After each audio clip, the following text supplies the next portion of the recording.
He was Hollywood's most fearless insult machine, but even Don Rickles had limits. Behind the laughs, some fellow comedians didn't just get roasted, they got under his skin. Now, for the first time, discover the 7 comedy legends Rickles truly couldn't stand, from private rivalries to public jabs. This isn't just another roast, this is payback. Who made him roll his eyes off camera? Who did he think was a fraud with a mic? You'll never guess who made the list. Stick around because the truth behind the smiles is finally coming out. And it's more brutal than any punchline. Born in New York, Rickles didn't start out cracking jokes. He was a trained dramatic actor, aiming for serious roles in film and television. But Hollywood didn't open its arms to him right away. Casting agents kept passing him over. By the early 1950s, Rickles had a decision to make: either find a new path or fade away. He turned to nightclubs in Miami and New York City, hoping to survive off comedy. But scripted jokes and impersonations fell flat. Audiences barely looked up until he started talking back to hecklers. The comebacks were fast, brutal, and hilarious. That was the moment he discovered his real act. The insults flowed, and so did the laughter. Rickles realized he didn't need punchlines, he needed victims. Everyone was fair game. If you were breathing, you were roastable. Audience members, celebrities, strangers in the crowd, it didn't matter. And it worked. People didn't just laugh, they came back for more. What set Rickles apart was the absurdity of it all. He mocked stereotypes not because he believed them, but to shine a light on how ridiculous they were. It was a balancing act of cruelty and charm. And somehow, it landed. Then came the night that changed everything. In the late 1950s, Frank Sinatra walked into one of Rickles' shows in Miami. Rickles looked him dead in the eye and said, "Make yourself at home." Frank hit somebody. The room froze, but Sinatra laughed and kept laughing. He became Rickles' biggest supporter, inviting other celebrities to his shows. Within months, Rickles was headlining in Las Vegas, playing to sold-out crowds of A-listers who knew they'd be roasted and loved it. Las Vegas wasn't just a venue for Rickles, it was his throne room. In the 1960s and 70s, he dominated the Vegas circuit, turning insult comedy into a full-blown spectacle. The more outrageous he got, the more the crowds loved him. His humor was bold, loud, and completely unfiltered. By the mid-60s, Rickles had transitioned to television. He became a regular on The Tonight Show starring Johnny Carson, appearing over 100 times. He wasn't just a guest, he was chaos incarnate. He'd barge in uninvited, heckle Carson on air, and somehow make every moment TV gold. Johnny Carson adored him. Their chemistry was electric. Carson played the cool, collected host while Rickles bulldozed his way through interviews. Their best-known moment came in 1976. Rickles broke Carson's beloved cigarette box during a guest spot with Bob Newhart.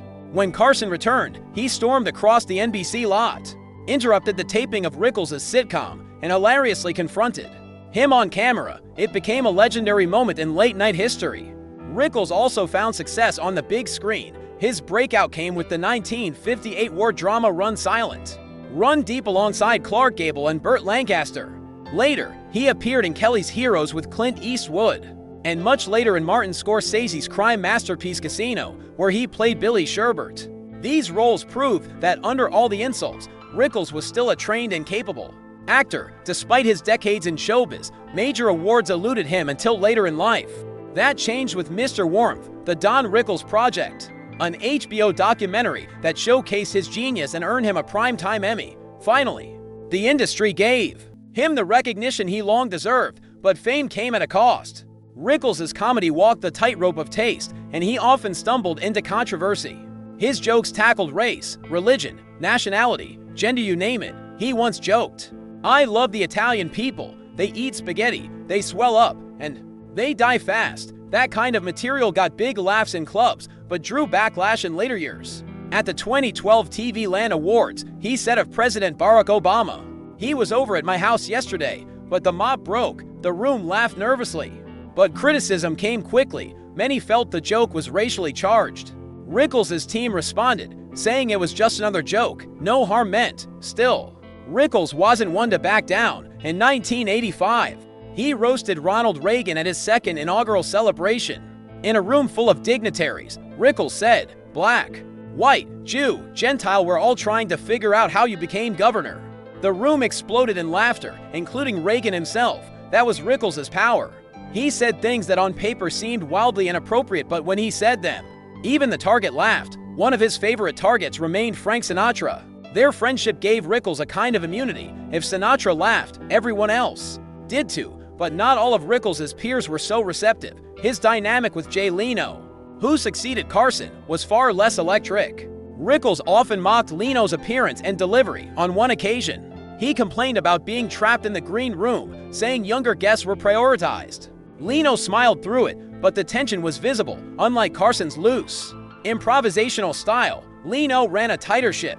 The spontaneity Rickles thrived on wasn't always welcome. And then there were the rivalries. Bob Hope, beloved for his clean, scripted jokes, was a frequent roast target. Rickles mocked his cue cards, outdated style, and need for approval. During the Dean Martin celebrity roasts, Rickles ripped into Hope while the rest of Hollywood watched. In awe, Hope never retaliated. He laughed. He had no choice. Rickles had free reign. Then there was Joan Rivers, a woman who didn't just take Don Rickles' punches. She threw them right back with twice the heat.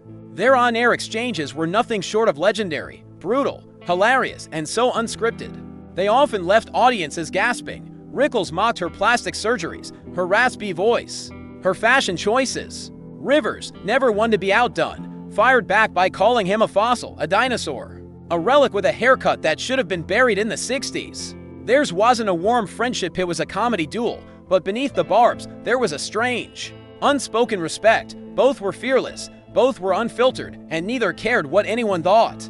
They were perfect foils. Rickles, the grinning bulldozer who made you squirm, and Rivers, the unapologetic diva who turned self-deprecation into an art form. What they shared wasn't animosity, it was rhythm, and their confrontations weren't just funny. They were fireworks in an industry full of fake smiles and rehearsed banter. Rickles and Rivers brought something real, something explosive. Together, they proved that insult comedy could be an equal opportunity blood sport, no gender, no background, no legacy was off limits. Contrast that with someone like Red Skelton, known for his family-friendly characters and soft, sentimental sketches. Skelton stood at the opposite end of the comedy spectrum, where Rickles swung hammers. Skelton offered handshakes. His comedy was gentle, warm, nostalgic. Rickles never publicly insulted him by name, but he didn't need to in interviews and routines. Rickles often mocked comedians who were too sentimental, too soft, those who wouldn't hurt a fly. Many took that as a not-so-subtle jab at Skelton's style. It was the kind of comedy Rickles rejected. Too clean, too safe, too restrained. He thrived in chaos. Skelton thrived in comfort. They were two artists painting with different brushes on opposite ends of the stage. Then came Lenny Bruce, a man who, like Rickles, tore down walls. But where Rickles fired off jokes for shock and laughter, Bruce dug deep. His comedy was political, philosophical, confrontational. He went after religion, hypocrisy, censorship.